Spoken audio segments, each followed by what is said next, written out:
Welcome back to Intuitive Insights with Sam Black. I'm Sam Black, and I'm here so excited to welcome the holiday season in. Today happens to be the 23rd of December, and I know many of you are getting ready to embrace family members, loved ones, friends, and sometimes some challenging relationships. So I thought today I would share with you 6 different ways to help you work through, get along with, and manage challenging relationships over the holidays. Now, this is really all about that navigation. It's not necessarily going to do the deep wound healing stuff that we do. However, it will help us get through to really enjoy the highest and best for everybody involved. So, the first thing that I'm going to ask you and share with you is, why do you want to see, engage with, and hold space for those people that do count as challenging relationships in your life? We're choosing actively to go to places and spaces where these challenging relationships will be, and there's something that we're getting out of it. So I ask you, without judgment, without prejudice, without anything, what's your why? Why do you want to go where these challenging relationships may be? Now, for some of you, it may just be this is tradition. This is what we've always done. We've always on Christmas Eve met at Aunt Joe's house, and this is what we do. And for some of you, it may be that you just are in these triads or alliances and you don't really know how to get out of it. Or maybe you just really love most of the people that will be there. So you're willing to maybe tolerate somebody who's more challenging to get along with. Regardless of your why, it's totally okay. That's, I think, one of the things we have to really remember to do is to take the judgment out of the scenario. Understand that sometimes we have wounds. Sometimes we have people we just don't mesh with on a vibrational level. And sometimes we have things that we need to work through ourselves. All of these things are totally okay, and they're part of having this human experience.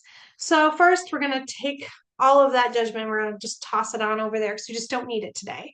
The ego can go hang out with that in the corner, and we'll just stay here as our highest vibrational selves. So, understanding our why then leads us to understanding what our boundaries are.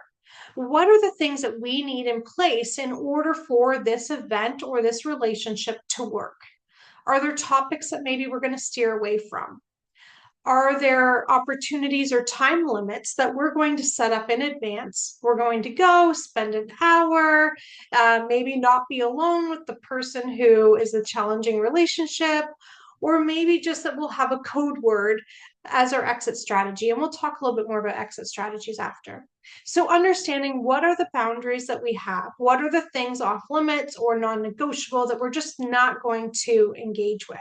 Understanding that before the event or before the encounter can really help you to stay in alignment and to feel really good about this whole event in general. So you can go and have a good time, because that's really, I hope, why you're going. Next, offering kindness and distraction. So, offering kindness is not the same thing as forgiveness, forgive and forget, or pretend, right? Offering kindness is just allowing us to be our highest and kindest selves, understanding that this might be a difficult scenario for them as well. And so, allowing us to just go in and be kind. Now, I believe personally, and you can ignore me if you disagree, I believe we all have something kind we can think of about someone, whether that be their beautiful new hairdo, whether that be all the work they've been doing at the church to get Christmas dinner going for those less fortunate, whether that be congratulating them on a new promotion at work, or even just offering condolences if they've gone through a difficult time. We all have the capacity to extend that kindness, and offering kindness is not the same as opening a wound and offering an attack, or saying, okay, we're friends now, everything that happened is gone. It's not quite the same thing. It just means that we're willing to show up as our best selves and shine that light, which allows them to step into the light and engage with us in a healthy way. Now, distractions are wonderful. So, what do I mean by that? I mean, if a topic comes up that's really uncomfortable, or if somebody says something, or someone addresses that elephant in the room and you've noticed people kind of looking down or looking really awkward, having that distraction, having a few in your back pocket that you can pull out can be so helpful. I have learned not maybe always the best time to throw a joke out there, although that tends to be my defense mechanism, but having something there that's a happy distraction. So it might be a matter of, hey guys, did you see that so and so made grandma's cookies and they're actually just like grandma's cookies? You've got to try them. Or it might be, oh my goodness, look at those kids. They haven't seen each other in months and they just come back together with so much love and kindness. I just love how they all get along so well. Or it may even be, hey guys, I think I just heard Santa on the rooftop. What do you guys think? Should we take the kids outside to see? Whatever the case may be, offering that kind distraction to allow people to snap out of whatever story they're in and come on back down to the present can be so, so helpful. All right. Next, holding people with love and grace. This is where we see them with their wounds. This is not where we offer excuses or we engage in some unhealthy relationship. It means that we just hold them. We hold them with their wounds. We have an understanding of who they are and how they got to where they are without judgment. That's the biggest key here. It's not about being better than or, oh, I would have done it differently. It's just about, oh my goodness, they've been through this journey and this is where they're at. I'm going to hold them where they're at, love them for who they are. We all have stories. We all have things that have happened to us, happened for us, happened around us, things that we did not necessarily feel like we got to participate in, or maybe that we didn't get the opportunity to heal yet or address even. Or maybe it's just that 5 people in the room all had a similar experience and we've all got a different story on who the culprit was and why it all happened and how we're healing. These things happen in families. We can take 3 siblings, all 3 siblings will go through the same upbringing in the same household, and they'll all have a different story of what their childhood was like. And we need to just hold everybody with where they're at. So offering that, and when we are challenged, I invite you just to imagine them as one of those little children playing, as a little baby being held. We're all born into this world free of those things, except what we bring forward with us from past lives. But regardless, we come forward in this space of love, looking to be loved, looking to be held. And so if we can remember that we all have that commonality, it can be very enlightening and very refreshing to then take people who we find challenging and say, you know what, they're doing the best they can with what they've got. And maybe it's not how I would handle it. Maybe they don't have the resources that I have. Maybe they're just making different choices in life, but it's their life path. I know what my boundaries are. I know what my bottom line is. I know how far I can go in this engagement, but at the same time, I can hold them with where they're at. So the next one is to see the innocence in them, understanding that everyone has a story and everyone has been through challenging times. Now, one of the things that I'm getting a lot of calls about this week is, how am I going to manage this issue? There's 2 things actually coming up. Manage this issue with my relatives around politics, and the other one is around addictions. And the reality is that maybe you have a family norm or family dynamic that does not invite politics to the table, but maybe you do. And so I think that comes back to your boundaries. What are you open to discussing? What is the focus? Why are you all there? Are you there to debate politics, or are you there to just love each other and enjoy the holidays? And that's something that's unique to everyone. Now, in around addictions, again, what is your bottom line? How far are you willing to help? And maybe understanding what is your role with this other person who is struggling through addictions, or if it's yourself, what is my relationship with the addiction and how is it being invited to the table? This is going to be different for everyone. Remembering that we are there to love, have a good time, and whatever your purpose was for going. Some families, your purpose may be to be the savior. You may play that role really, really well. And so you'll have to consciously decide, is that the role I want to play in this dynamic at this time and space? And if the answer is yes, you go through and you'll run through your program that you've always done. And if your answer is no, you're going to have to come up with a new plan. Like, okay, here's my bottom line, and share it with your loved one in advance. I love you. You know, I'm always going to hold you. This year, I've chosen to not be rescuer, to not be the fixer. And I'm hoping you can help me because I need to learn how to take care of myself first. So if you notice me trying to help you or fix you and it's more than what's required, I'm going to invite you to ask me to stop. And if you notice that I'm not coming to your rescue, that's the why. It's because I trust you to make good decisions for yourself. You don't need me to save you. Now, that's just something intuitively coming down to me. If you can take it, take it. If it doesn't resonate, you can toss it away.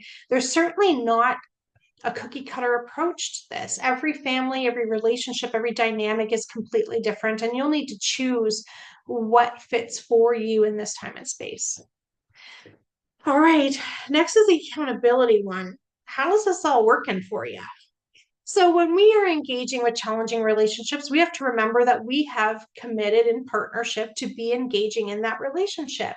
And it may be in a scapegoat scenario where they're the scapegoat in the family, or you are.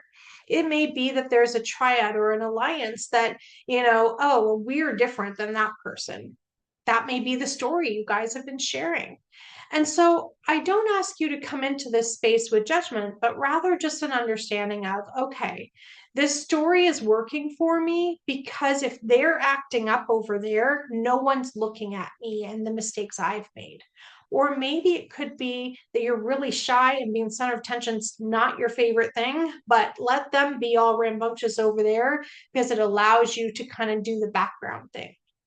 Again, no judgment, just asking yourself, where am I and how is this story working for me?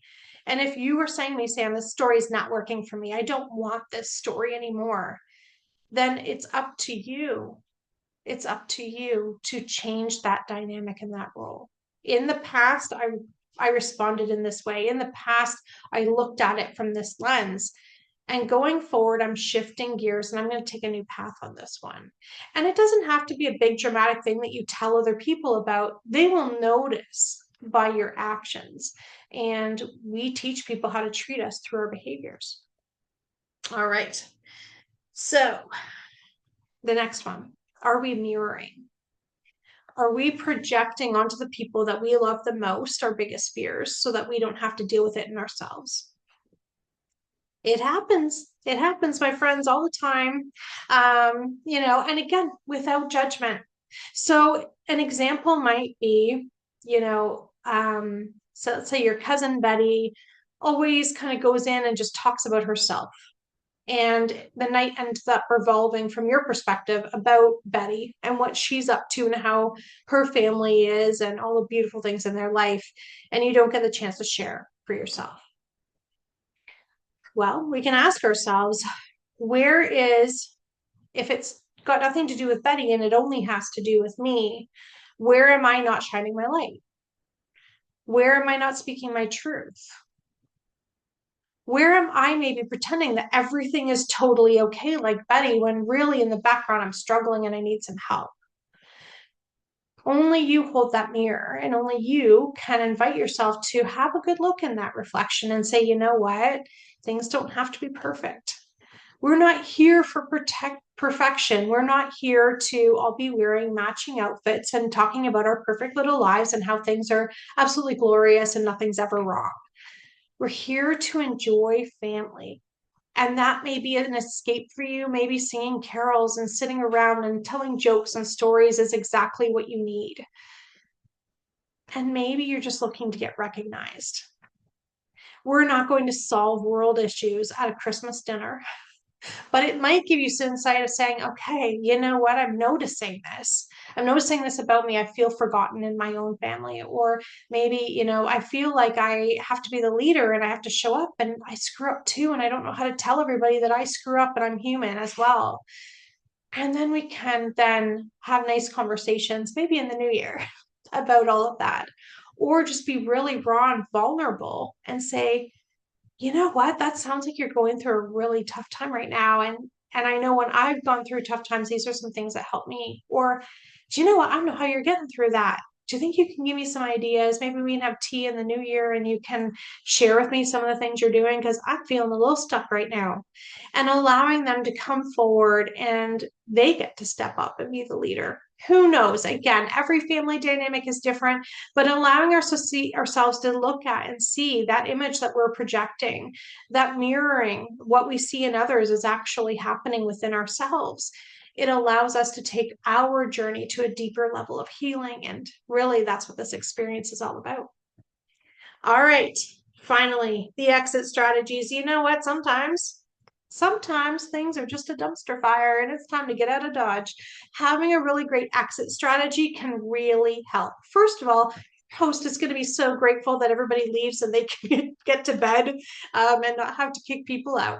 It's just a kindness that you can offer, but also having that communication with your partner, with your kids beforehand of, oh, we're going to stay an hour, and then we're going to head out. Or, we're going to stay for about 40 minutes after dinner, and then we're going to head out, come home and do our own traditions. And it might just be, hey, you know what? If I randomly tell you guys I really love cauliflower, it's your cue to maybe get the coats and start wrapping things up, and we're going to head out because I've had enough. Having a code word is a great strategy. Chatting with your family ahead of time, and also understanding what is your energy level before you go. If you've still been working a full-time job before the holidays, the holidays are midweek this year. So if you've worked long hours trying to get it all in so that you can enjoy some time off, maybe you might be a little extra tired. Or if you're someone who has suffered a loss, you might not be feeling like peopling. Or if you are a friendly introvert like me, you might just know when you've had enough and it's time to go home. It doesn't matter. It's not personal against your host or anybody else. But sometimes, even the best of parties, a lady knows when it's time to leave, right? We know when it's time to take our exit. And sometimes things can get a little out of hand. Somebody can say something, and somebody else gets offended, and it's just spiraling. And all of a sudden, going back to number one, to our why, we're not fulfilling our why anymore. So it's time for us to take our exit. And we do so with grace and then thank our host, and away we go. I hope these strategies have been helpful. Certainly, like I said, we're not going to be healing any deep, deep wounds over Christmas dinner. However, it's a great time to observe not only where do you fit into the different dynamics, but where do all your players fit in as well? What are the roles you've all been coming to the table with? What is working really well, and what are you ready to shift? What are you ready to let go of? All of these things can be absolutely beautiful for a deeper level of healing. They can help you navigate these challenging relationships. And they can also help you to have a really great time when you're there, because when you agree to what you're there for, what's your purpose for going, you can keep that vibration in that area, and everything else is a no. We're just not engaging in that right now. And that can be super, super helpful as well. So I hope this helps you get through the holidays. I hope this helps you even in other areas of life too. And happy holidays, guys. I'm sending you lots of love.